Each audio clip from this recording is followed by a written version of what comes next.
Buenos días a todos, bienvenidos a una nueva charla de Proma Argentina titulada Proteínas vegetales, oportunidades globales y claves para la exportación. Les agradecemos a todos su participación. Pueden realizar sus preguntas en la sección de preguntas y respuestas que está en la parte inferior de la barra herramientas de Zoom. Al final de la exposición les compartiremos en el chat un enlace para completar una breve encuesta de satisfacción. Una vez respondida, dentro de las 48 horas hábiles, podrán recibir el material de la charla vía mail. Ahora le cedo la palabra a Virginia Odi, coordinadora general del clúster Proteínas Vegetales, para dar inicio al seminario. Hola, ¿qué tal a todos? Soy Virginia Odi, la coordinadora del clúster de proteínas vegetales. Antes que nada quería agradecer a Proma Argentina por este espacio y por acompañarnos en la capacitación y contarles brevemente que la capacitación va a estar dividida en 3 secciones de 20 minutos aproximadamente cada uno, a cargo de un orador distinto. La primera sección va a estar a cargo de Maya Sens-Fries, que va a dar una presentación general de las proteínas vegetales y del clúster de proteínas vegetales, usos y aplicaciones de las proteínas vegetales, principales beneficios y propiedades funcionales. La segunda sección va a estar a cargo de Iván Milanesio, que va a dar una presentación del mercado internacional de las proteínas vegetales, principales destinos de exportación, principales exportadores, nuevos mercados y desafíos de la industria.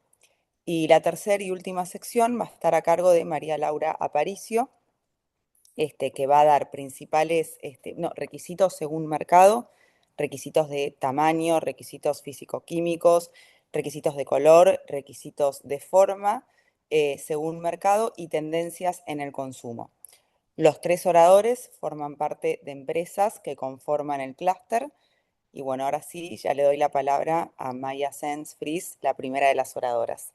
Luego de finalizar las 3 secciones, tendremos un espacio de preguntas y respuestas para todos aquellos que tengan inquietudes. Muchas gracias. Bueno, buenos días a todos. Gracias por sumarse y por la participación. Mi nombre es Maya Sensfresa, soy licenciada en Tecnología de Alimentos. Trabajo desde hace 20 años en Farmesa, una empresa miembro del clúster de proteínas vegetales que nos dedicamos a la producción, venta y exportación de ingredientes y aditivos para la industria de alimentos, entre los cuales tenemos las proteínas vegetales y texturizados de soja. Y por otro lado también soy docente en la UADE de Bioquímica de los Alimentos. Vamos a arrancar con la presentación. Vamos a hablar sobre una breve presentación de qué es el clúster, de qué se trata el clúster de proteínas vegetales. ¿A qué nos referimos cuando hablamos de proteínas vegetales? Las formas de obtención y comercialización que hay, cuáles son esas propiedades funcionales, por qué se texturizan y cómo se texturizan, los usos que tienen, las ventajas que tienen para la comercialización y lo que es también las proteínas vegetales para nutrición animal. Bien, el clúster de proteínas vegetales es una asociación sin fines de lucro que se formó en el año 2023. Empezamos a trabajar durante la pandemia entre las empresas que producen y exportan proteínas vegetales, y un poco fue traccionado para trabajar en conjunto y en sinergia con los desafíos que presenta este rubro, ¿no?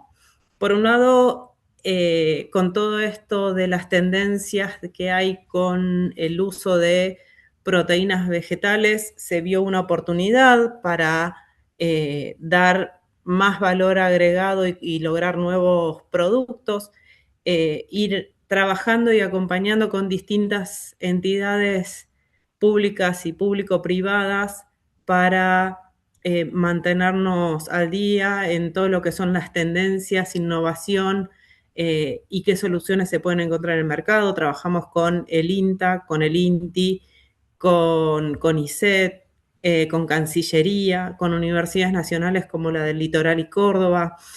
Trabajamos codo a codo también con la Federación de la Cámara de Comercio de Exterior de la República Argentina, FECACERA y con FECEBA, que es la Federación de Cámaras de Extrusado y Biopymes de Argentina.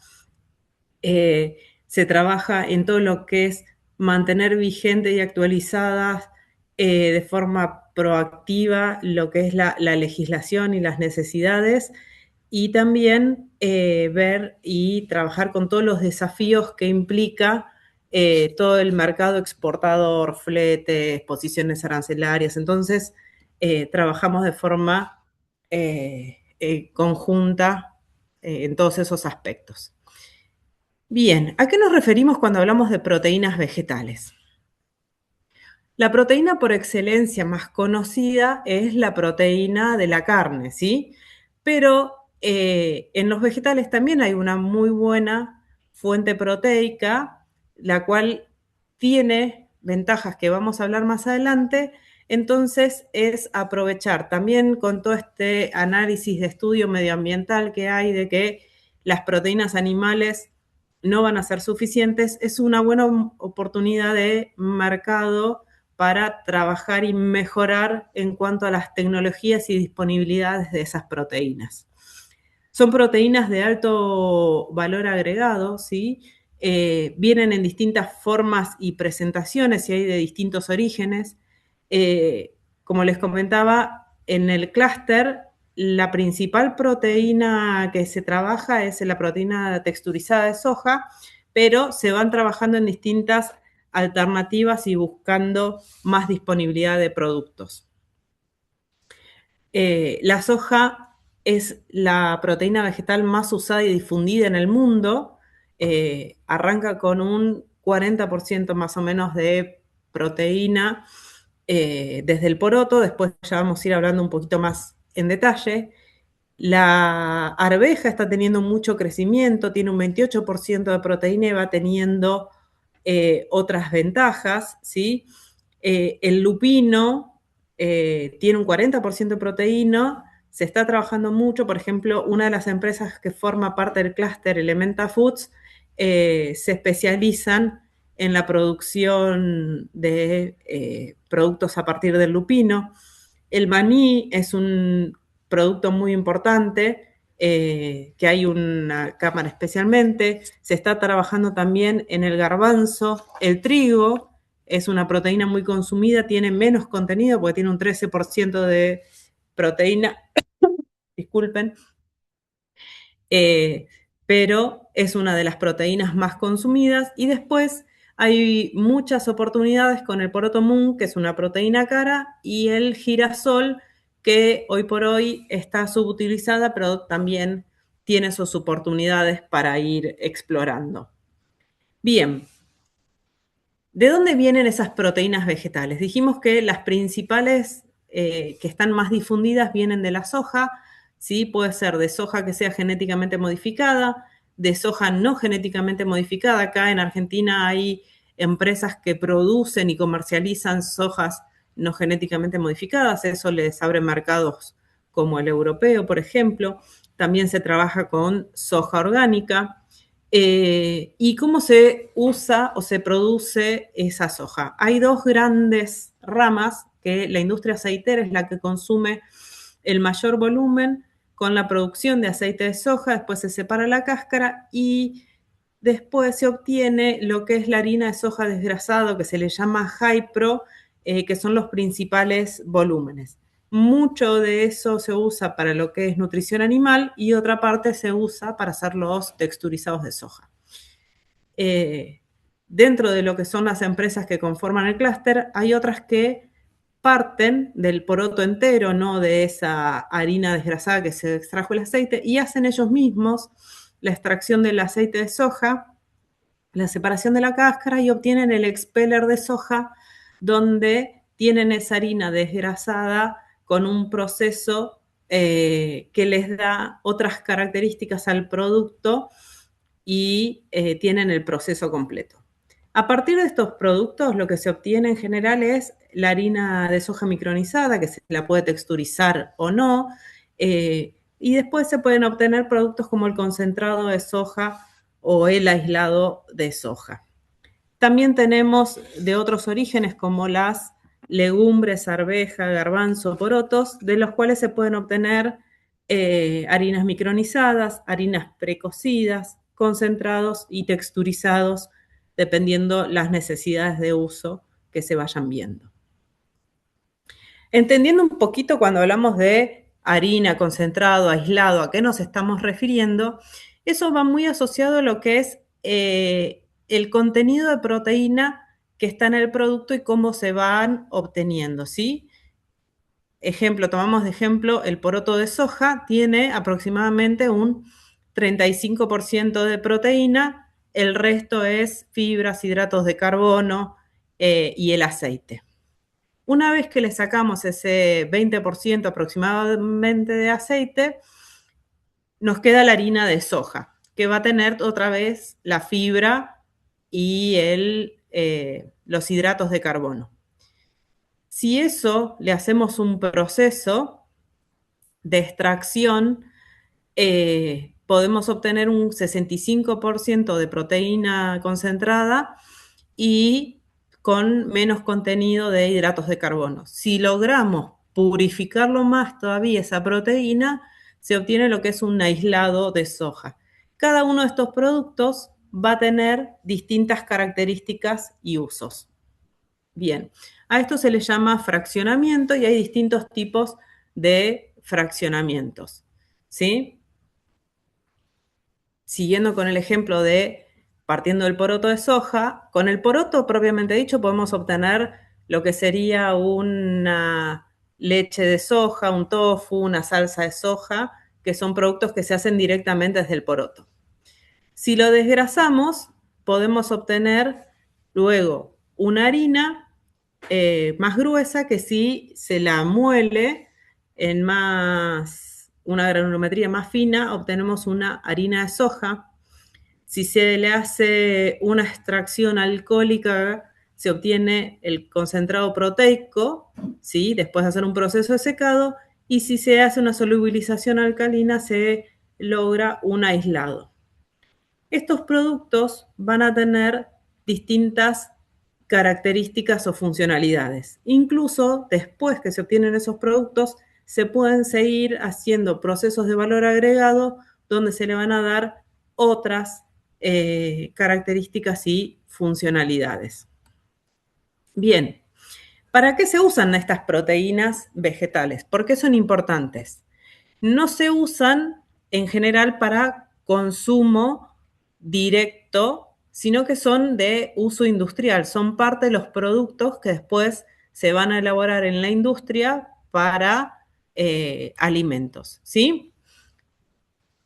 Estas proteínas vegetales nos van a aportar a nivel nutricional, nos van a dar aminoácidos esenciales, nos van a dar las proteínas que necesitamos estructuralmente, ¿sí? En general, las proteínas vegetales, por ejemplo, la de la soja, se llama de alto valor biológico porque tienen casi todos los aminoácidos que necesitamos.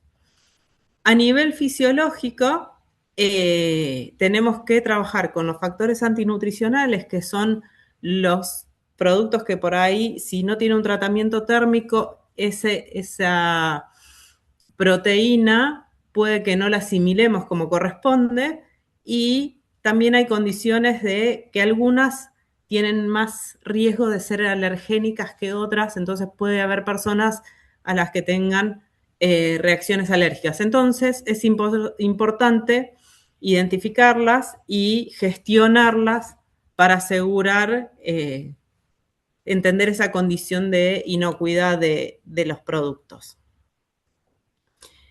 Pero lo más importante a nivel industrial son las propiedades tecnofuncionales. ¿Eso qué significa?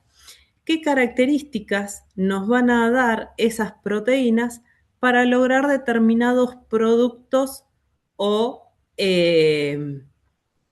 estructuras, texturas para lo que vamos a usar? Silali después va a contarles más en detalle, pero ¿a qué nos referimos cuando hablamos de estas propiedades? Hablamos, por ejemplo, si esa proteína es soluble, no, en qué medio se va a solubilizar, si va a aportar viscosidad, si va a servir como espesante, si va a retener agua, si va a formar gel, si va a ayudar en las emulsiones, a mantener estables las emulsiones, si va a hacer formar espuma o no. Por otro lado, tenemos que, dependiendo en qué las vamos a usar y cómo las vamos a usar, ese medio va a ir afectando, ¿sí?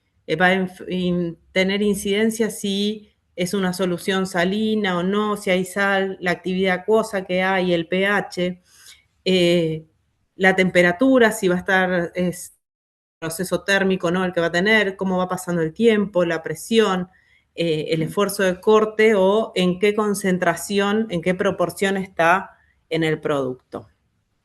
Algunos ejemplos de que hablamos para que se entienda un poco mejor qué son esas propiedades tecnofuncionales. Por ejemplo, la solubilidad es muy importante en las bebidas. Nosotros no queremos usar una proteína y que se vaya al fondo, se forme un precipitado. Entonces, en los aislados, por ejemplo, de soja, tienen buena solubilidad, a diferencia de la harina. Entonces, se va a usar un aislado en lugar de una harina. Si van a aportar viscosidad, por ejemplo, en sopas, en aderezos para ensaladas, que buscamos tener determinada característica y consistencia.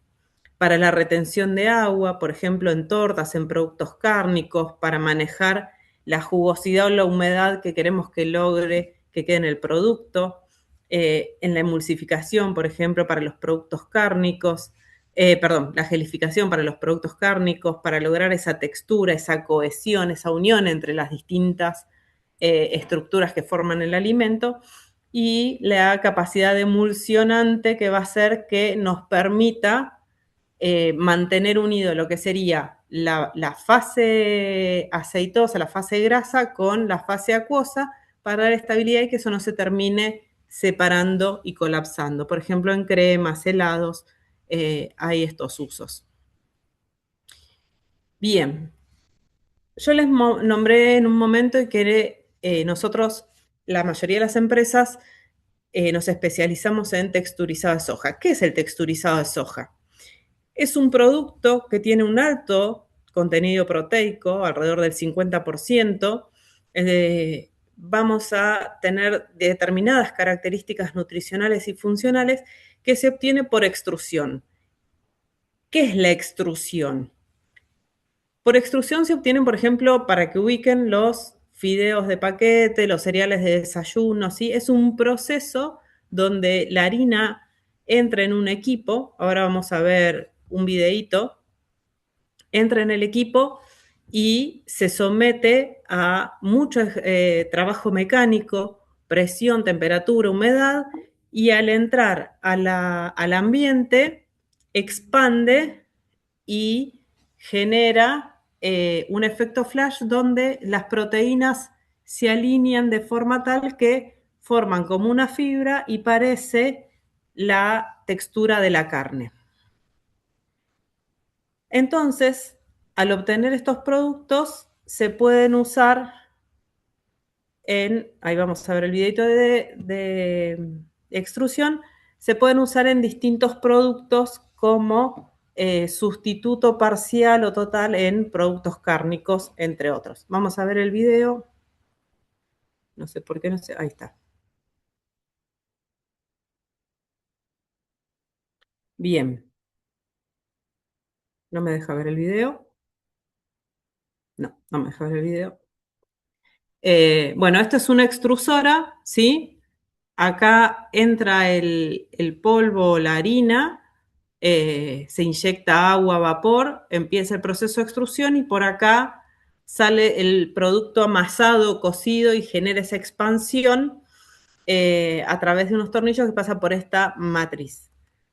Bien, lo que se obtiene es, dependiendo del uso que yo quiera dar, es distintos tamaños y formas y nivel de absorción de agua.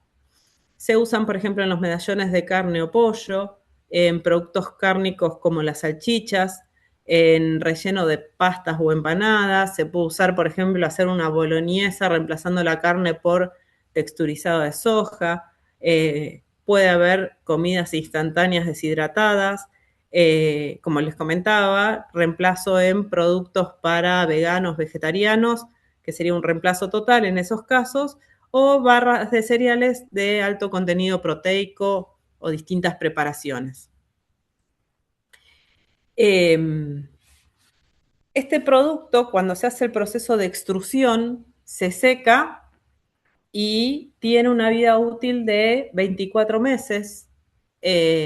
Entonces permite una vida útil larga, no se necesita refrigeración, entonces también eso, a diferencia de la carne que necesita refrigeración, esto permite un almacenamiento mucho más simple, tiene un alto contenido proteico, ayuda a reducir costos dependiendo del producto que se quiera hacer y tiene una muy alta capacidad de retención de agua, entonces eso también le da mucha versatilidad y mantiene esto una vez que se lo cocina, prepara, mantiene la textura en boca de la fibra de la carne.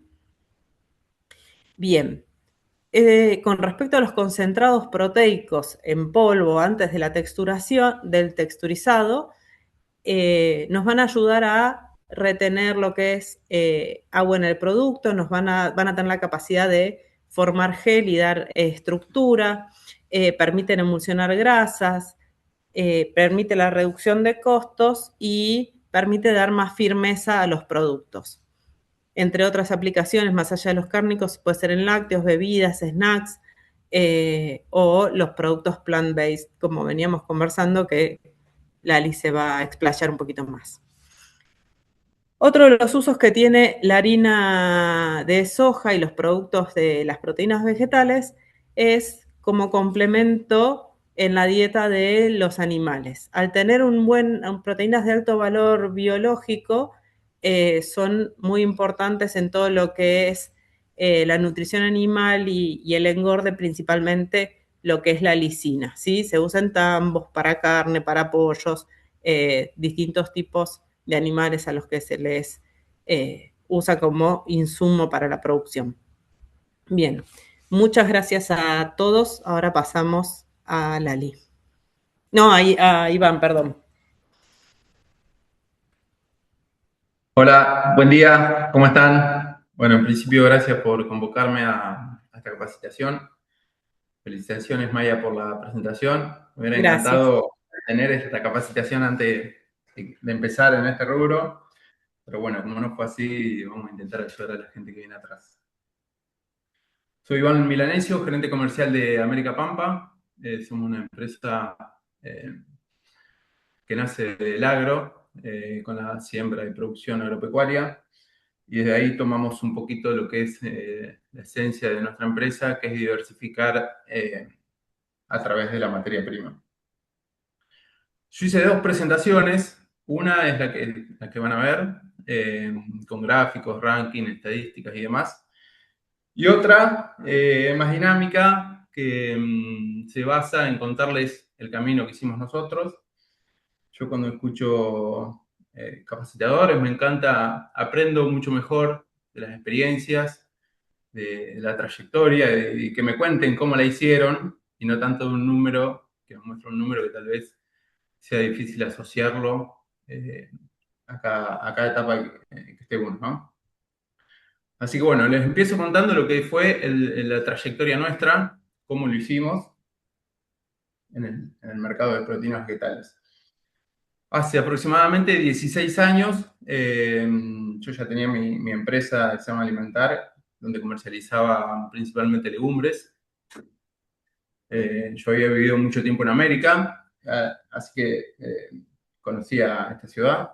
En el 2010 me llama Diego Álvarez, que había fundado América Pampa Agroindustrial, hacía 2 años, y me dice, mira, Iván, tengo un problema, hace 2 años que tenemos esta empresa y no podemos vender ni un contenedor. Así que bueno, nos juntamos, le conté lo que hacía, ellos me contaron lo que hacían, yo no tenía ni idea de lo que era una proteína vegetal. Rápidamente nos pusimos de acuerdo, pero me dio una aclaración. Me dice, mira, Iván, tenés un mes para vender, si no, probablemente el destino de la empresa sea otra.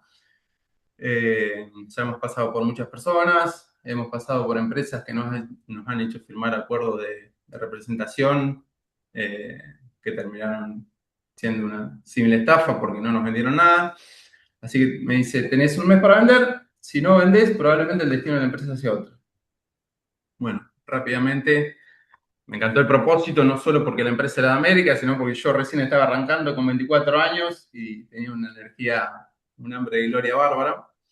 Así que rápidamente me puse a estudiar lo que era el producto, hacia qué industria estaba apuntada, más o menos esto que le contó Maya, qué funcionalidades tiene, qué aplicaciones se usa, quiénes lo consumen. Y rápidamente me di cuenta que el principal mercado de lo que son proteínas vegetales, sobre todo de soja, el principal destino son las industrias frigoríficas de carne, industrias procesadoras de carne. Así que si yo quería atacar si quería cambiar el destino de la empresa, tenía que ir por ese mercado. Yo ya tenía algunas guías de ferias que había participado, así que me puse directamente a contactar frigoríficos, no a nivel mundial, pero bueno, estuve 10 días llamando y mandando mail a todos los frigoríficos que encontré y no tenía ni una sola respuesta. Hasta que por fin me atendió un sudafricano, llamado Tim, el glorioso Tim, que me dice, mirá, Iván, me encantaría ayudarte, pero si yo tengo que comprar directamente a cada proveedor los 800 insumos que utilizo en mi industria, tendría que tener un departamento de compras más grande que el departamento de producción. Así que me dice, te paso te contacto de distribuidor de ingredientes que le compro la mayoría de las cosas y te pones en contacto con él. Bueno, a los 20 segundos ya lo estaba llamando. Y a los 20 días, de los 30 que tenía de crédito, estaba cerrando mi primer contrato de ventas. Una alegría enorme, por supuesto. Con estas dos cosas le quiero contar mis dos primeras enseñanzas. Una, que para salir al mercado internacional o el mercado local también, hay que entender muy bien qué es lo que se está vendiendo, conocer técnicamente el producto, conocer qué solución se va a proveer, saber defenderlo, saber qué funcionalidad tiene. Es fundamental volverse un técnico de cada producto, ¿no? Es una venta más técnica. Y el segundo punto, que quiero tal vez ahorrarles los 10 días que me comí yo de que no me respondió nadie, es que el mercado de las proteínas vegetales a nivel mundial se comercializa mayormente a través de distribuidores de ingredientes. Distribuidores de ingredientes son empresas que engloban muchos ingredientes de diferentes partes del mundo y le ofrecen a los frigoríficos como una solución más integrada, ¿no? Así que tengan bien en claro eso. Si bien existen ventas B2C, que es ventas más orientadas al consumidor final, la mayor parte del mercado mundial de los ingredientes y de las proteínas vegetales se realiza a través de distribuidores de ingredientes, no a través de frigoríficos o consumidores finales.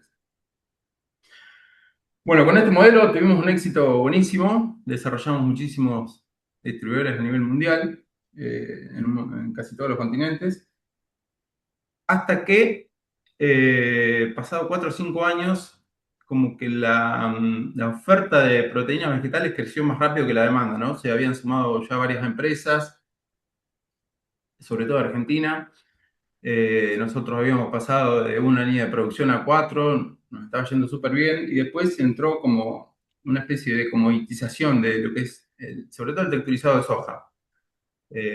Había muchas empresas ofreciendo lo mismo, al mismo canal. Entonces, bueno, hay un par de movimientos, salieron algunos jugadores, seguimos lo que estábamos, pero con esto les quiero graficar a todo el punto 2.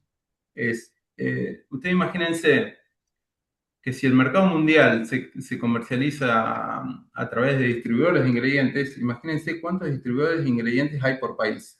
Serios, ¿no? ¿Cuántos distribuidores habrá en Filipinas? ¿Cuántos distribuidores habrá en España? ¿Cuántos distribuidores habrá en México? Les puedo asegurar que serios no hay más de 4 o 5 distribuidores de ingredientes por país. Y ahora imagínense cuántos proveedores de proteínas vegetales hay en el mundo, ¿no? Hay un montón. Sobre todo en Argentina tenemos 6, 7, 8. Y todos estamos compitiendo por el mismo lugar en aquel distribuidor, ¿no? Todos queremos captar la atención de ese distribuidor para que distribuya nuestro producto. Y el gran interrogante es cómo lo hacemos. ¿Con qué propuesta de valor vamos a ir para lograr captar la atención de ese distribuidor? eh, hay que realmente tener una propuesta de valor diferente, diferencial, lograr diferenciarse, porque si no, no vamos a entrar nunca. Acá estoy con dos empresas que han sabido manejar esto muy bien, Farmesa y Porta. Bueno, Farmesa a través de sus blends, sus soluciones tecnológicas, sus ofertas casi personalizadas a cada necesidad de cada industria. Y Porta, bueno, a través de la creación y desarrollo de productos que Argentina no tenía, y que gracias a Dios a ambas empresas le fue muy bien. Nosotros tal vez tratamos de diferenciarnos por el origen de la genética, ¿no? Atacando nuevos mercados. Pero después hay un montón de empresas que están ofreciendo básicamente lo mismo, y yo veo a través de las estadísticas que les está tal vez costando entrar, pero justamente por esto, ¿qué solución piensan ofrecer o qué valor diferente van a ofrecer para poder captar la atención de un distribuidor? Si es por precio, se puede ofrecer más bajo, pero les aseguro que cualquiera de los que ya tenemos un distribuidor, a los 10 minutos nos enteramos del precio que están ofreciendo. ¿Y qué hacemos? Procedemos a igualarlo o mejorarlo y no perder el cliente. Entonces, a la hora de entrar a un mercado de proteínas vegetales, entendamos muy bien qué buscamos, ¿no? ¿Qué propuesta de valor vamos a ofrecer? ¿Qué solución vamos a resolver? Que no esté resuelta, porque si no es muy difícil lograr insertarse en el comercio mundial. Así que, breve repaso hasta ahora, entender muy bien el producto, entender cuál es el canal comercial que vamos a atacar y tener una propuesta de valor diferente. Esto lo ato al punto 2. Propuesta de valor, el punto 2, es decir, cómo vamos a captar bueno, estoy diciendo medio redundante, pero cómo vamos a captar la atención del distribuidor. Y el cuarto punto que les quería mencionar es, siendo que la mayoría de los recursos son finitos, sobre todo tiempo y dinero, ¿a qué mercado vamos a atacar, no? Vamos a atacar, hacer una estrategia global. Vamos a atacar a Filipinas, que es el principal destino de las exportaciones, donde está el canal bastante saturado. O vamos a agrandar la torta y vamos a hacer una estrategia de comercialización en México, que prácticamente no hay ventas allí, o en Estados Unidos, o en China, o en Canadá, o en un montón de destinos que todavía no están abiertos. Así que pensar bien la estrategia global, a dónde queremos ir, con qué propuesta de valor, porque yo siempre repito esto, ¿no? En Argentina estamos escuchando cada vez más agregar valor, agregar valor, agregar valor. Hoy todos te venden la idea de agregar valor, los proveedores de maquinaria, sobre todo, que quieren vender máquinas, los proveedores de un montón de cosas, te dicen, vos tenés que agregar valor, está bien, pero agregar valor no es agregar coste al producto. Vos podés tener un texturizado de origen vegetal espectacular, que innovaste haciendo un saborizado, por ejemplo, de pollo, con un packaging perfecto, pero si ese producto llega a la góndola y realmente no capta la atención del consumidor, todo el valor que vos agregaste, más que valor agregado, es valor perdido. Entonces, piensen muy bien en qué van a ofrecer, en cómo van a salir al mercado, en qué mercado atacar, dónde poner los recursos que son finitos justamente, si van a ir a un mercado saturado o se van a focalizar en abrir un mercado nuevo. Nosotros hemos hecho muchos viajes comerciales y hemos priorizado tal vez más bien la apertura de canales. Hoy somos, si bien somos una empresa, América Pampa es una empresa más bien monoproducto, nuestro foco fue la apertura de nuevos mercados. Hoy estamos llegando creo que somos la empresa que más mercados llega a nivel internacional. Y justamente esto, bueno, pensemos muy bien qué tenemos, cómo lo vamos a aprovechar, cómo vamos a hacer una estrategia global y no poniéndome la piel de un productor agropecuario, por ejemplo, tengo soja, quiero agregar valor, compro las máquinas y hago texturizado. Creo que ese no es el camino, creo que ya en el mercado, en el rubro, hemos tenido experiencias, empresas que entraron sin estrategia, que no, realmente una lástima, pero bueno, que no han sido exitosas, pero es justamente por esto. Entendamos muy bien, y no me canso de repetirlo porque es fundamental, entendamos muy bien qué venimos a hacer en la industria, qué solución venimos a crear, a aportar, y no hagamos más de lo mismo, porque no vamos a estar agregando valor, y nos vamos a estar como peleando entre nosotros, vamos a perder, y todavía hay tanto por desarrollar, que creo que todavía hay mucho valor por capturar y mucha torta de mercado por agrandar. Esas son mis 4 sugerencias a nivel de, o sea, en estos 16 años, me hubiera gustado ahorrarme un poco de todos estos comentarios que alguien me lo hubiera contado, pero bueno, fue nuestro aprendizaje. Entender muy bien el producto, conocer qué canal de distribución vamos a atacar, qué propuesta de valor vamos a traer, diciendo que los recursos son finitos, a dónde vamos a apostar. Esos son como mis 4 grandes mensajes que les quiero aportar a todo aquel que ya esté transitando este camino o que quiera empezar a transitar. Bueno, y ahora yendo un poquito a los gráficos, a información más dura, el mercado de las proteínas vegetales está creciendo. En el último año cayó un 6%, pero a nivel de tendencia es un mercado que viene creciendo. Todavía hay muchos mercados por desarrollar. Hay una falacia también quiero transmitirles que no porque un país tenga más población va a consumir más texturizado.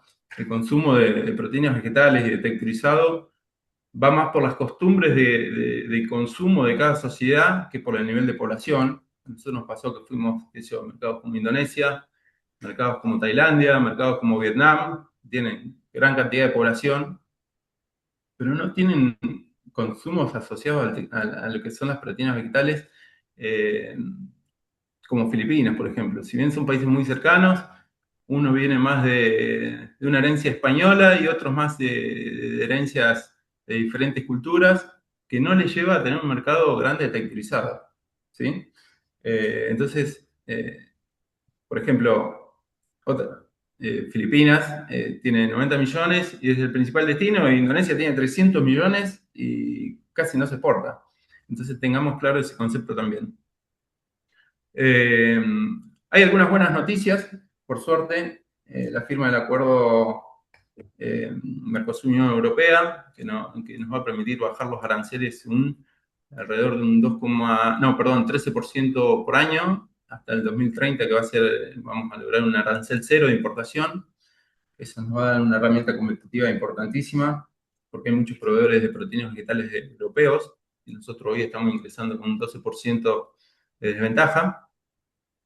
La firma del acuerdo comercial entre Argentina y Estados Unidos, que si bien no impacta directamente hoy en nuestro mercado, creemos que podemos tener alguna buena novedad en el corto plazo. Y bueno, gracias a la gestión del clúster también se ha logrado una posición arancelaria, una subpartida arancelaria para poder sacar el texturizado como alimentación animal, y eso nos permite obtener los mismos beneficios que como si los parteníamos para consumo humano. Así que bueno, en la presentación pueden ver los números, pueden ver las estadísticas, pueden ver los principales destinos, los principales exportadores, los desafíos que tiene la industria, que más o menos los fui resumiendo en mis comentarios. Es un mercado muy lindo, muy desafiante, hay mucho por hacer. Les reitero, no hagamos más de lo mismo, tratemos de hacer cosas diferentes, tratemos de agregar valor, pero entendiendo el valor por algo que soluciona un problema y no por agregar costes al mismo producto. Así que bueno, eso es todo. Pregunten lo que quieran, me encanta que sea dinámica la capacitación. Miren las filminas, si tienen alguna pregunta, encantado de ayudarlos. Y como les dije, aprovechen a estas 2 grosas de Maya y Lali, que han sabido recorrer un camino muy interesante y son muy buenos profesionales. Gracias y aguardo las preguntas para luego.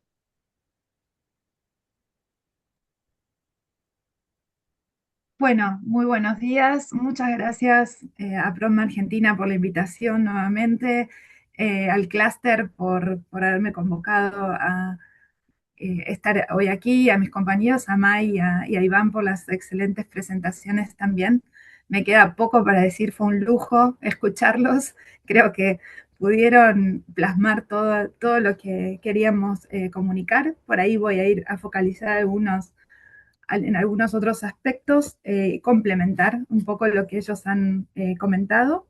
Bueno, yo soy María Laura Aparicio, me nombraron como Lali, es mi nombre artístico, pero también creo que es mi nombre profesional, todo el mundo me conoce como Lali en la industria.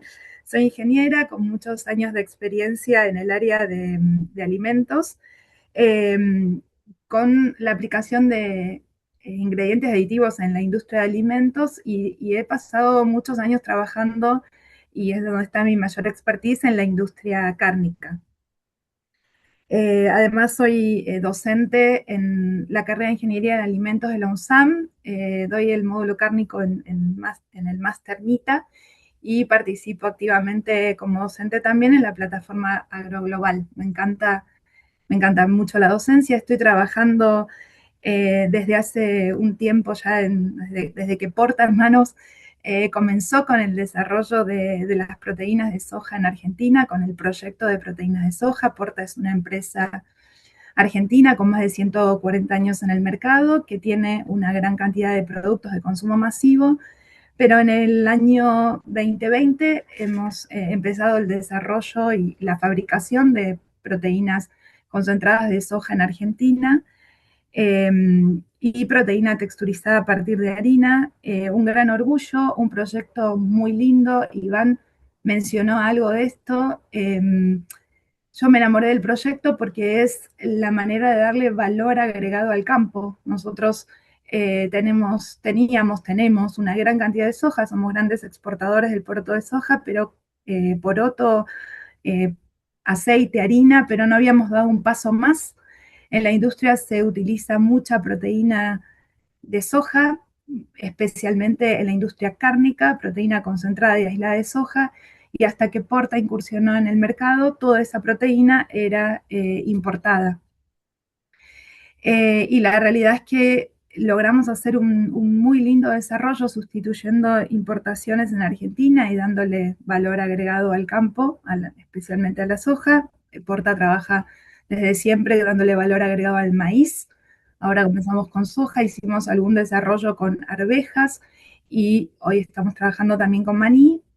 Y mi función en esta tarea es ahora replicar lo que hicimos en Argentina en el mundo y llevar nuestra proteína a otros mercados.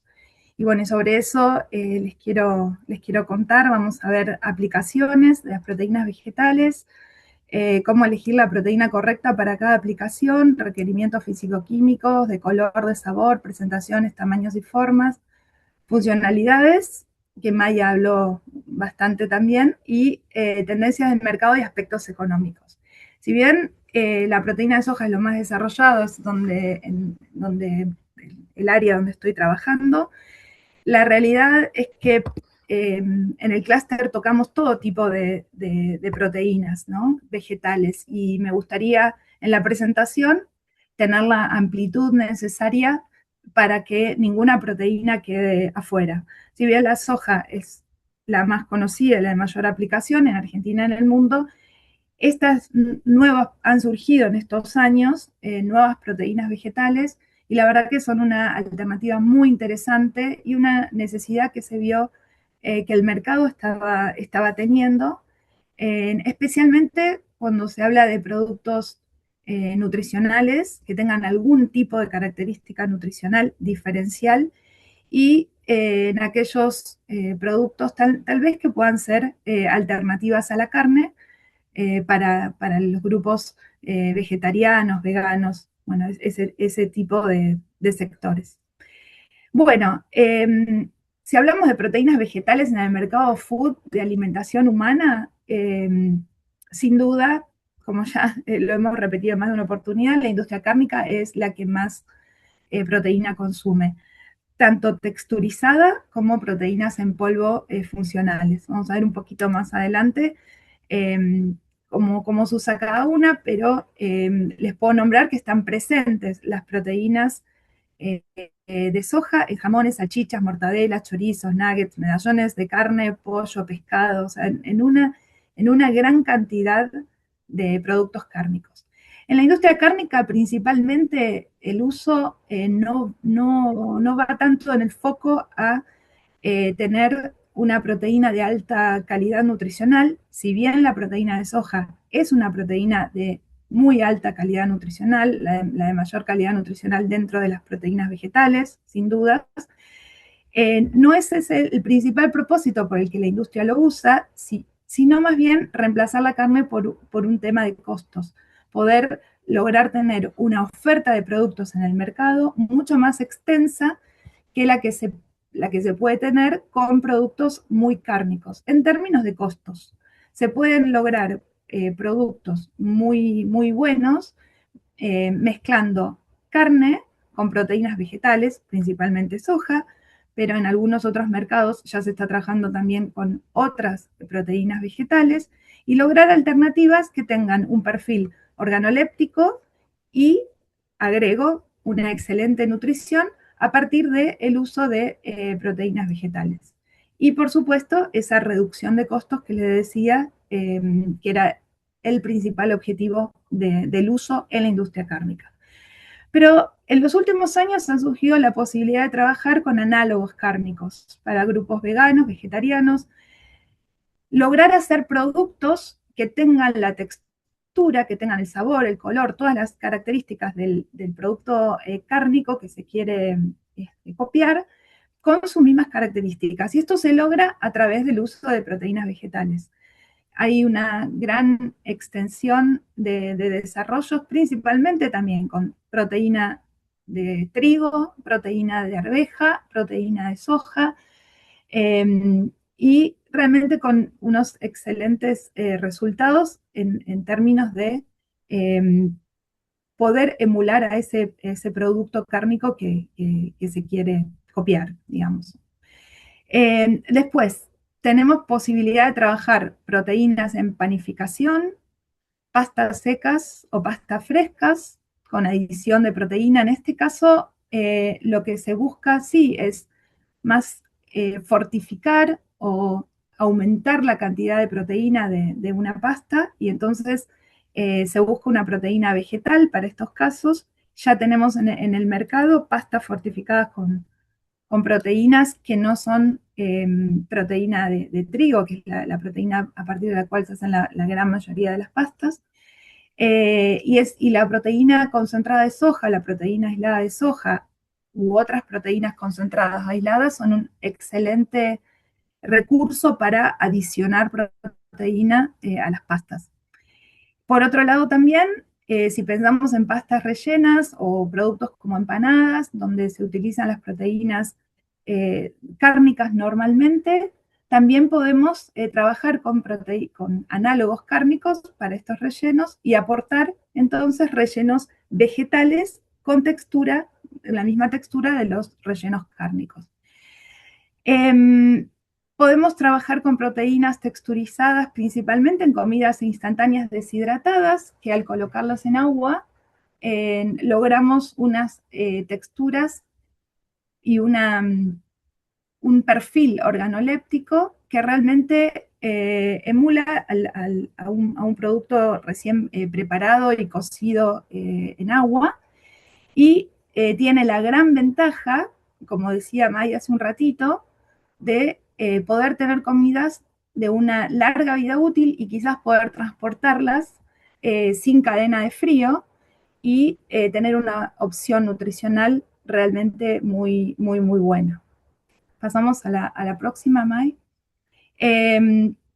Dentro de las posibilidades también de trabajar con proteínas vegetales, encontramos snacks tipo crocantes, pueden ser salados o dulces, barras de cereal, toppings o consumo directo de las proteínas saborizadas, como les decía, con algún tanto dulce como salado. Suplementos nutricionales con proteínas vegetales. Realmente hay una gran cantidad de desarrollo en lo que es nutrición para deportistas, por ejemplo, con proteínas vegetales. Y nos da la posibilidad de combinar proteínas dentro de las proteínas vegetales para mejorar el perfil nutricional. Si se está buscando algún aminoácido específico que tenga una proteína y no otra. Así como les hablaba de análogos cárnicos, también podemos trabajar con análogos lácteos. y encontrar bebidas que sean 100% vegetales a partir de estas proteínas, ¿no?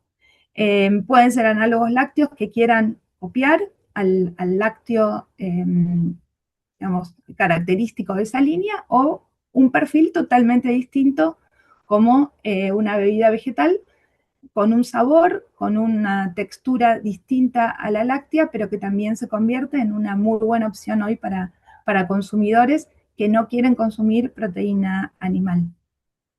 Pasamos a la próxima. May les comentó un poco que también las proteínas vegetales pueden ser utilizadas, son utilizadas en el mercado de nutrición animal como fuente de proteína y aminoácidos para las distintas etapas del desarrollo, tanto vacunos, pollos, cerdos, pescados, camarones y, bueno, otras especies que pueden consumirlo en su dieta. Y cuando estamos frente a un proyecto nuevo, nos tenemos que preguntar qué debemos considerar para elegir correctamente la proteína que vamos a entregarle al mercado, ¿no? Entonces, o la que vamos a sugerir como ingenieros en alimentos, como proveedores, productores de las proteínas, cuál es la proteína a elegir para cada proyecto. Entonces, lo que nos tenemos que preguntar es cuál es la utilización que se va a dar a esa proteína en el producto final, si estamos buscando que sea una proteína funcional o si queremos que aporte nutrición, si queremos, si el producto puede absorber un determinado costo, un costo alto, o si queremos trabajar con un producto de bajo costo y un muy buen perfil organoléptico. Tenemos que conocer cuál es la legislación marco para el uso de las proteínas vegetales en el destino en el que estamos trabajando. Bueno, les decía cuál es la finalidad, si es económica, nutricional, funcional, si se consumirá como un ingrediente dentro de otro producto o se consumirá tal cual, listo para consumir, caso snacks, o apenas agregándole agua e hidratándolo. ¿Cuál es el contenido final de proteína, humedad y grasas que está necesitando ese producto? ¿Cuál es el requisito de color, requisito de sabor? ¿Qué propiedades funcionales queremos que aporte? ¿Cuáles son los requisitos de hidratación? Si tenemos agua disponible en el proceso.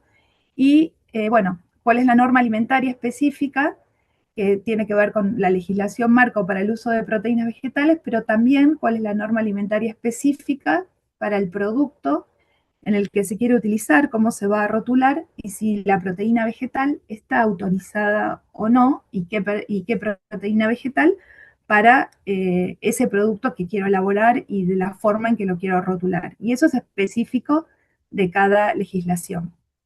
Pasamos a la próxima. ¿Qué busca el mercado en general, en líneas muy, muy generales? Cuando hablamos de panificados, se buscan proteínas que tengan entre un 35 y un 60% de proteína en base seca. Cuando hablamos de industria cárnica, estamos hablando de un requerimiento entre 50 y 90% de proteína en base seca. Si es proteína en polvo, se busca funcionalidad. Si es proteína texturizada, lo que buscamos es reemplazar carne con excelente textura. Cuando hablo de funcionalidad, me refiero a lo que May había comentado antes, capacidad de gelificar, capacidad de ligar con otros ingredientes, capacidad de emulsionar. Cuando hablamos de lácteos, bebidas o suplementos nutricionales, hablamos especialmente de proteínas con productos con alta proporción de proteína, entre un 80 y un 90%, y proteínas de alto valor biológico, proteínas realmente con un excelente perfil nutricional. Cuando miramos la humedad, en general todos los mercados lo que buscan es porcentajes bajos de humedad, y eso como ingrediente le da más estabilidad y menos apelmazamiento al producto y una posibilidad para los exportadores de poder llevarla al mundo, a distintos lugares del mundo, porque nos garantiza una alta vida útil y además poder trabajar con distintas cadenas comerciales y cadenas de frío que en algunos lugares no son demasiado buenas o no se pueden garantizar una proteína de un producto, en general un ingrediente, pero estamos hablando de proteínas de baja humedad, nos garantiza esa estabilidad. Con respecto a la materia grasa, algo similar, se buscan porcentajes bajos de materia grasa para mejorar la vida útil y evitar la oxidación, sobre todo cuando tenemos largos, largos caminos, trayectos para enviar nuestras proteínas. Y respecto a la hidratación, en general, cuando hablamos de concentrados o aislados, estamos hablando de una proteína que puede ligar entre 4 y 5 veces su peso en agua y que tiene que tener una muy buena y muy alta solubilidad. Generalmente se busca que esa hidratación se realice cuando la proteína gelifica lo haga en forma de gel, de un muy buen gel con buena textura, con buena elasticidad y buena firmeza. Y cuando hablamos de proteínas texturizadas, hablamos de productos que puedan tener una hidratación, que puedan retener agua en relación a 3 veces y 4 veces su propio peso. Pasamos a la siguiente. Cuando hablamos de requerimientos de color, tanto las harinas como los concentrados en polvo de legumbres y oleaginosas en general suelen preferirse bien claros, mientras que los productos texturizados, tanto de harina como de concentrado, en la mayoría de las aplicaciones pueden admitirse un poco más oscuros. Incluso en algunos casos, en algunos mercados, se solicitan coloreados para otorgar colores tipo amarronados, emular a la carne cocida, o rojizos tipo carne fresca. En el caso de los texturizados, la proteína concentrada tiene en general un color más claro que la proteína de harina sin concentrar, y cuando hablamos de un texturizado tiene un color característico que le da la reacción de Maillard entre los azúcares y las proteínas y le dan ese tono final. De nuevo, el requerimiento de color depende del mercado al que voy a trabajar, ¿no? Si voy a trabajar un producto lácteo, si va a ser un producto híbrido con carne de pollo o pescado, que es carne clara, o si va a ser un producto coloreado o un producto con base cárnica, cerdo o vacuno, puede admitir distintas coloraciones de base de las proteínas. Si vamos a aplicarlo en panificación tipo premium, en salsas claras, emulsiones que deben ser claras o emulsiones que puedan sostener un color un poco más oscuro o que van a ser coloreadas. Todo esto define con qué proteína también voy a poder trabajar. Hay mercados que prefieren, como les decía, productos más oscuros o mercados donde la proteína va a ir en productos que son horneados y que en ese horneado ya toman la coloración.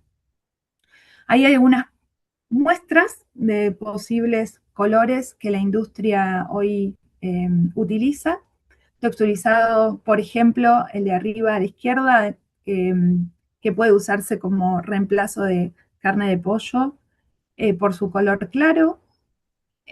Un texturizado que puede reemplazar carne cocida de color más oscuro y un color tipo rojizo para productos que se consumen, que se venden frescos y que se necesita un color más parecido al de la carne fresca. Pasamos a la próxima.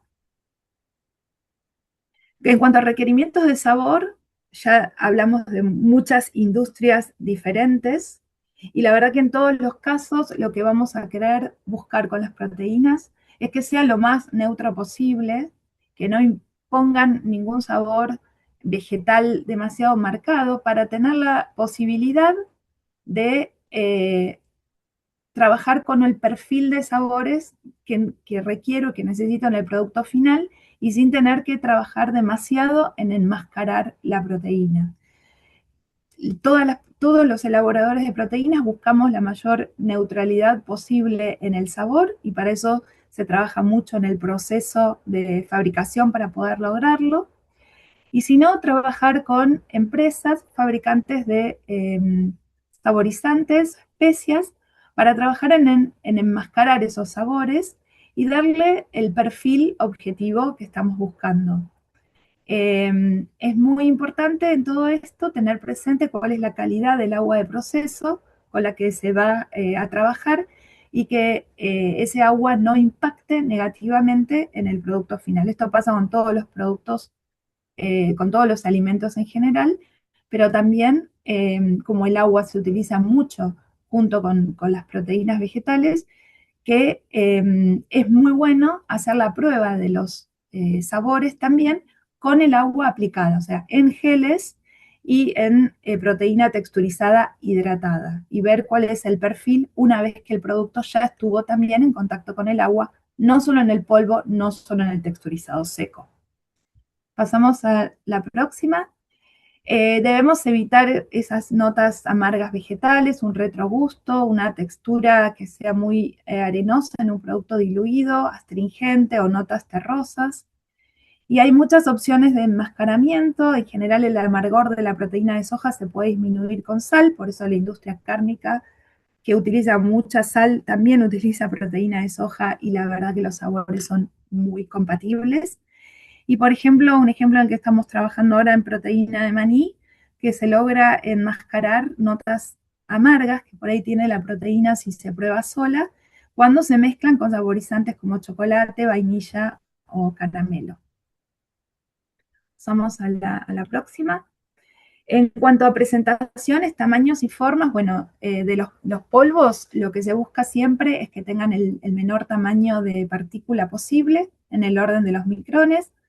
Muy buena solubilidad, muy buena dispersión en agua, baja cohesión entre los polvos entre sí. Esto tiene que ver con la humedad y también con el porcentaje de materia grasa que tenga el producto, y que sean estables.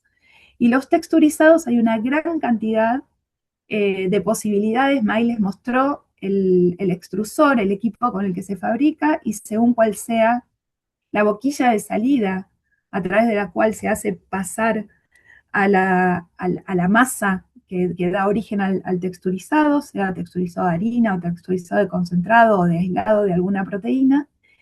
El tamaño y la forma de la boquilla de salida del extrusor nos va a dar los diferentes tipos y formas de producto. Además, en el extrusor también se va a trabajar con cuchillas de corte para darle el largo a cada uno de estos texturizados, y por otro lado también con presión para trabajar distintos niveles de grados de expansión. Entonces podemos tener productos con distintos perfiles para los distintos mercados que les estaba comentando. Pasamos a la próxima. En general, cuando hablamos de texturizados, tenemos la posibilidad en el mercado de encontrar gránulos o crispetas, como llaman en algunos mercados, flakes, o sea, por ahí con una superficie más achatada, más tipo hojuelas, a esto llamamos flakes. Un tamaño como el que se muestra aquí en la fotografía del centro abajo, al que llamamos chunks, que son como muy parecidos a lo que podrían ser las almohadillas que conocen los cereales de desayuno. Strips o fibras, simular fibras vegetales, o son fibras vegetales, pero simular fibras cárnicas con estas fibras vegetales, o un formato tipo crispy, muy aireado, que en general es muy buscado para todo lo que son cereales o barras barras nutricionales o barras que se consumen tipo snacks. Pasamos un poquito hacia adelante. Bueno, y volviendo al tema de funcionalidad de polvos, que May explicó bastante también, cuando hablamos de proteínas en polvo funcionales, y aquí sobre todo focalizando en concentrados y aislados de proteína, lo que se busca es retener una cantidad de agua importante, 1,4, 1,5, como les comentaba anteriormente, con gelificación. Esto nos va a otorgar una muy buena textura, elasticidad y firmeza al producto.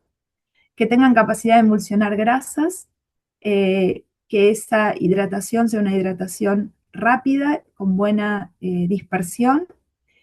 Si trabajamos en la industria cárnica y es un producto que queremos inyectar para elaborar productos tipo jamones, debe tener baja viscosidad para que puedan ser inyectados y no tapar agujas o cualquier otro equipo que se pudiera tapar con una salmuera o con un producto de alta viscosidad.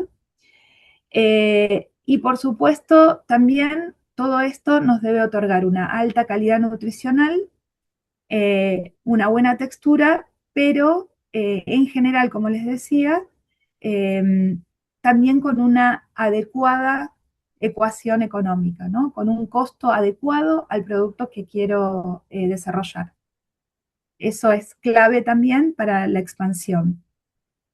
Y finalmente, ¿cuáles son hoy las tendencias del mercado y aspectos económicos? Bueno, algo que también comentó Iván, hilo con la presentación. Se busca funcionalidad y nutrición, pero con un precio razonable. Los distintos mercados en el mundo buscan tener una muy buena ecuación funcionalidad, nutrición, precio, sea cual fuere el mercado.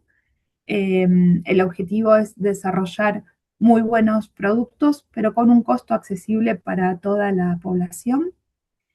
La tendencia, como les comentaba, es claramente a sabores neutros y colores claros, especialmente en los polvos. Con los costos internacionales de fletes en alza a productos de muy bajo o de menor costo de la cadena, como pueden ser las harinas o texturizados de harina, el impacto es bien alto del costo del flete, así que hay que tener también muy presente que no es solamente el costo de fabricación, el costo de la materia prima, sino también el impacto que tienen estos costos, el costo logístico para el desarrollo de nuestros productos en Argentina y en el mundo. Entonces tenemos que trabajar desde la producción en optimizar lo más posible la forma en que los productos van a ser transportados al mundo. Poder transportar la mayor cantidad posible de producto de manera segura, ocupando el menor espacio posible. Tenemos que ser muy eficientes en logística para poder competir, especialmente cuando hablamos de largas distancias. Las empresas también lo que están pidiendo es una consistencia en el suministro. Muchas empresas quieren que les aseguremos contratos a largo plazo, que les aseguremos un suministro que no se va a cortar, que va a ser constante, y en eso también, cuando se inicia un mercado internacional, hay que ser muy consciente de si vamos a tener el volumen suficiente en el tiempo para poder abastecer las necesidades de ese mercado. Hoy se están pidiendo, ya desde hace bastante tiempo, pero a las proteínas vegetales les están pidiendo normas de seguridad alimentaria como FSC 22000, BRC, certificaciones halal y kosher, no solo en Medio Oriente, sino ya en gran parte de los mercados de exportación. Trabajar analizando la huella de carbono y reducirla lo más posible. Hay mercados donde destacan mucho a las empresas que trabajan con bajas emisiones. Hay una tendencia importante en el mundo que va un poco en contra de bajar los costos, pero que está buscando todo el tiempo soluciones de etiqueta limpia, con baja cantidad de aditivos, productos lo menos por procesados y más naturales posibles, y con un buen equilibrio de costos. Es un desafío importante, pero está sucediendo. Hay mercados que están pidiendo productos no genéticamente modificados, fuentes de proteínas no genéticamente modificadas, y en todos los casos lo que tenemos que ser muy conscientes también como productores es de hacer una declaración correcta de alérgenos. Varias de las proteínas que nombramos son alérgenos, están dentro de los 8 principales alérgenos, y con el tiempo, a medida que se van consumiendo las proteínas vegetales, se van descubriendo algunos posibilidad de alergias que antes por ahí no estaban. Entonces tenemos que estar muy ayornados con este tema y declarar correctamente nuestros productos cuando son rotulados y salen de planta. Bueno, creo que es todo. Ah, sí, muchas gracias. Gracias por escucharnos y bueno, abiertos a preguntas si es que nos queda tiempo, ¿no? Muchas gracias, María Laura, Maya, Iván, Vir, gracias por esta capacitación en conjunto. Si les parece, pasamos a la sección de preguntas y respuestas. No sé si alguien quiere comenzar de ustedes para contestar.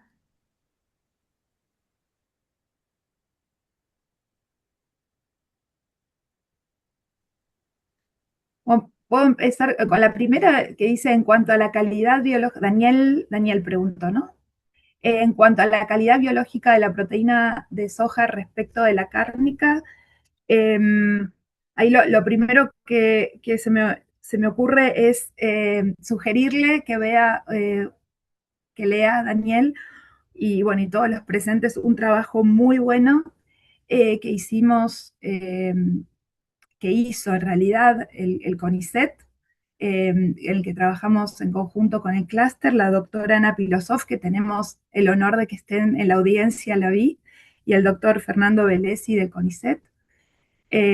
Hicieron un trabajo muy importante de calidad de la proteína de soja y todos sus aspectos nutricionales. Ese trabajo lo puedes encontrar en el LinkedIn del clúster.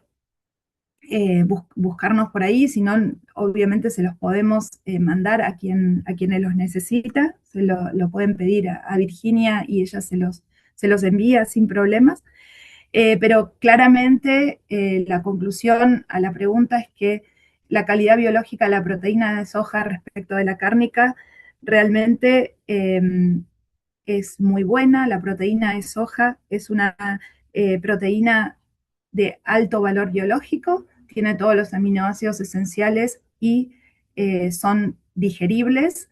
Esta, siempre que hablamos de grupos etarios mayores a 3 años, es la mejor alternativa vegetal a la proteína cárnica y, como van a poder ver en el trabajo, además no aporta colesterol y es una fuente de fibra. Esto refuerza el valor nutricional de la proteína de soja y se ha visto que tiene además beneficios sobre la salud cardiovascular. Así que realmente es una alternativa excelente a la proteína cárnica de alta calidad biológica. ¿Alguna otra? ¿Hay alguna empresa haciendo proteína a base girasol en esta línea de negocios? Yo no conozco. No que yo sepa acá en Argentina, no.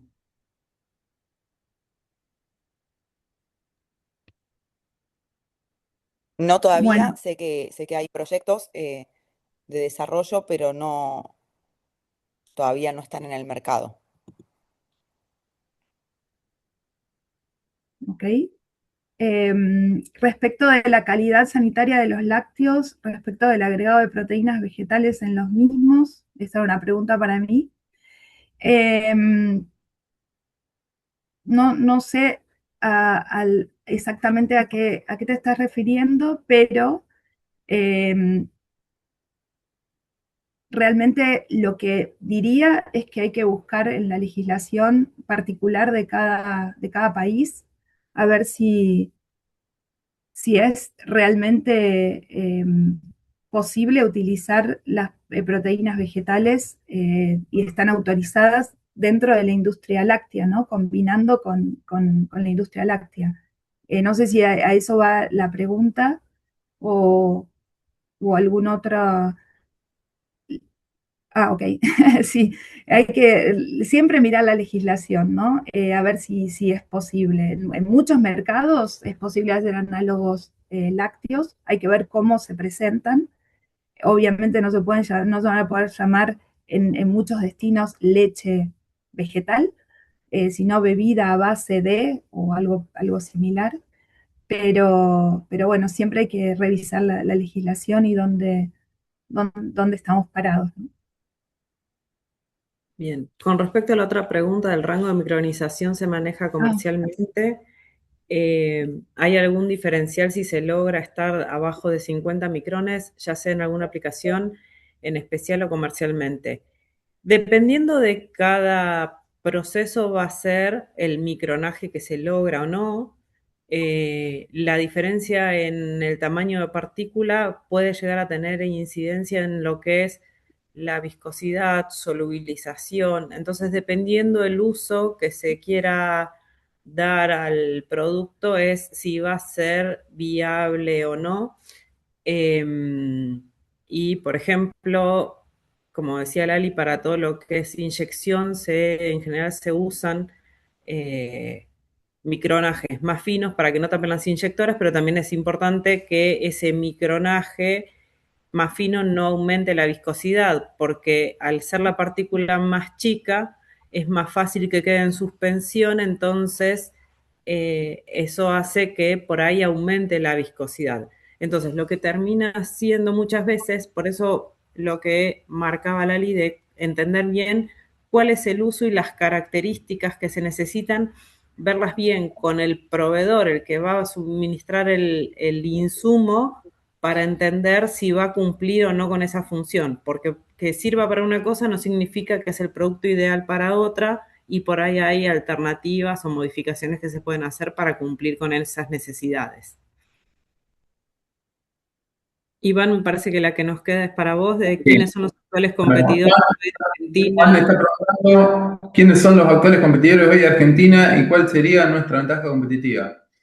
Bueno, empiezo por la segunda. La ventaja competitiva de Argentina es que tenemos una cantidad enorme de posibilidades de producción de proteínas vegetales, cualquiera sea su origen, garbanzo, maní, soja, arveja. Argentina tiene talento y tiene capacidades de recursos para producir lo que queramos.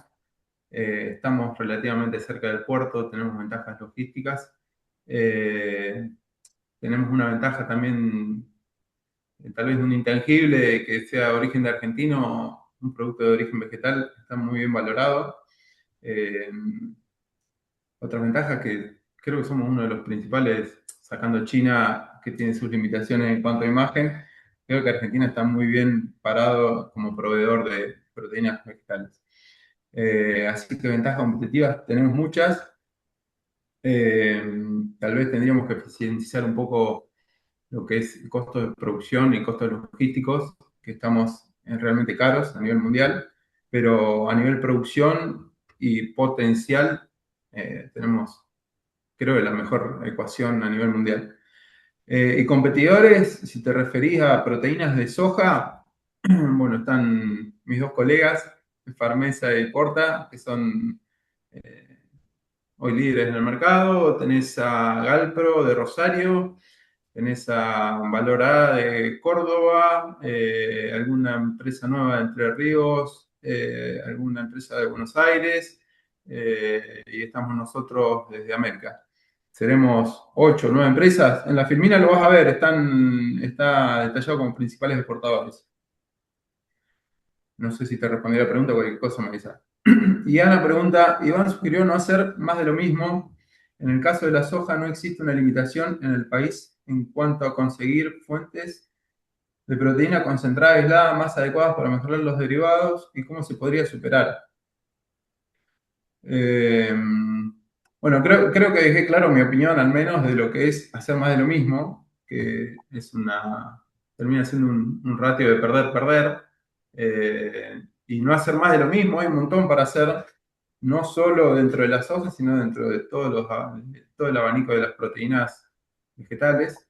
Para mí hay un potencial muy interesante en la arveja. La arveja es un producto no alérgeno y en Europa lo están buscando cada vez más. En el caso del lupino también, en el caso de garbanzo, de maní, creo que hay mucho por hacer. Eh, el tema es que hoy la industria como que se tiende a vender o ofrecer una salida rápida por la soja, porque es lo que ya está desarrollado, el camino que ya está allanado, es la máquina que ya está desarrollada, es el cliente que ya la está usando, ¿no? Pero creo que hay muchísimo por hacer en proteínas vegetales y desarrollo de aplicaciones como soluciones alternativas. Seguramente la proteína de soja sigue siendo la fuente más barata de proteína vegetal, porque al haber tanta cantidad y al producirse en una escala tan grande, sigue siendo la proteína más barata, pero tiene sus limitaciones al ser alérgeno, tiene sus limitaciones en cuanto al nivel de proteína. Tenemos clientes en Europa que dicen, no te lo puedo usar a la de soja porque es alérgeno y ya Europa está como en un escalón más avanzado de desarrollo. Y bueno, hay muchísimas oportunidades. Sigo sugiriendo no hacer más de lo mismo porque hay un montón para hacer y tampoco caer en la salida fácil de, bueno, encaremos la soja que ya está todo el camino allanado. Eh, Después tal vez la barrera de entrada más alta al negocio, yo creo que la soja es justamente lo que yo mencionaba, es conseguir el distribuidor de ingredientes que esté interesado en distribuir mi producto cuando ya tengo 50 oferentes. O sea, esa es la principal barrera de entrada al negocio, que aquel que no se inició o el que se está iniciando, tal vez no la vio, pero sin duda creo que es la barrera más alta de entrada al negocio.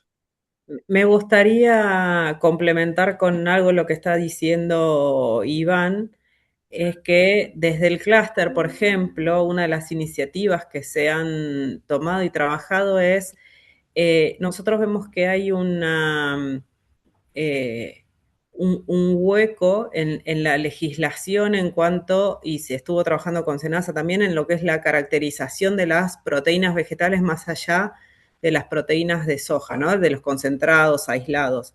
Entonces, lo que estamos trabajando es en presentar proyectos para que eso esté considerado en la legislación argentina, que nosotros tenemos una lista positiva, entonces lo que no está eh, especificado no es más complicado. Entonces estamos trabajando y eso esperamos que sea un marco legal para que ayude y acompañe, por ejemplo, a los proyectos como los de Porta que están haciendo concentrado de soja y como comentaba Lali, estuvieron trabajando en concentrado o aislado de arveja y de otros productos para dar lo que sí son procesos y productos que son mucho más complejos, entonces también es un riesgo más grande el que conlleva ese tipo de procesos, entonces también por ahí el contexto no estaría ayudando tanto para ese desarrollo, pero me parece que hay oportunidades para ir explorando. Bueno, Juan volvió a repreguntar, me refiero al plano internacional, ¿quiénes son los jugadores a nivel mundial que compiten con nosotros en texturizados, principalmente soja? Fundamentalmente hoy tenemos India como gran competencia en el sudeste asiático. Eh, no sé cómo hacen, pero venden a un precio muy difícil de conseguir y una proteína no transgénica, eh, que hace aún más difícil igualarlo. Brasil es una competencia fuerte. China, se están haciendo algunos desarrollos en África, Nigeria, Sudáfrica, en Egipto está habiendo algún desarrollo de texturizado. Tal vez no a nivel de competencia internacional, pero sí a nivel de suplementación de importaciones, ¿no? Lo que hizo Porta en Argentina suplementando la importación de concentrado, tal vez lo están haciendo en otros países. Luego en Europa nosotros tenemos una competencia muy fuerte en Serbia, se llama Soja Protein, eh, que llega con camiones, son mucho más eficientes a nivel logístico, porque llegan con camiones directos a toda Europa, con mayor cubicaje y un precio bastante agresivo. En Estados Unidos tienen mucha producción, pero se lo consumen casi todos ellos. Tienen un gran consumo de alimentos procesados y eso básicamente genera que toda la producción que tengan se la consuman. México tiene producción, pero si me preguntás, decime los primeros tres competidores: India, Brasil y China, te diría.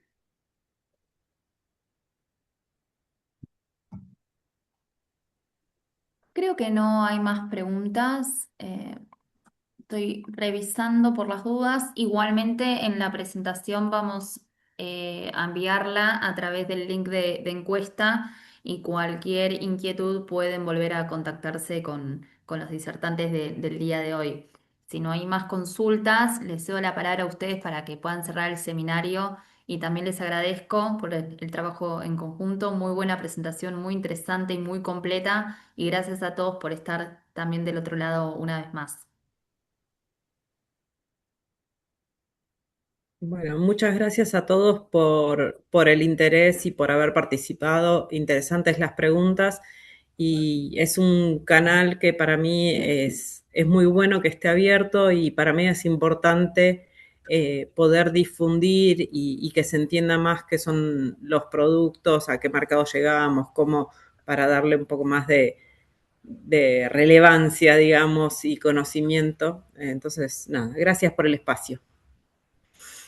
Me sumo a los agradecimientos, buenísimo que tengamos un canal abierto. Espero poder ahorrarle algunos dolores de cabeza en lo que es la inserción de su empresa en el mercado internacional. Cualquier duda que tengan, nos avisan y bueno, esperamos poder ayudarlos. Y lo mismo, agradecer mucho y quedar a disposición. Nosotros personalmente, pero el clúster todo para todo lo que necesiten ahondar de la presentación o cosas que surjan a partir de la misma. Muchas gracias. Bueno, gracias Carmela y equipo, gracias por este espacio que nos dieron desde Prom Argentina, gracias a los oradores que han dedicado bastante tiempo en el armado de la presentación. Bueno, y cualquier consulta, estamos a completa disposición para contestar sus preguntas. Muchas gracias a todos, que tengan buen día. Adiós. Adiós, hasta luego.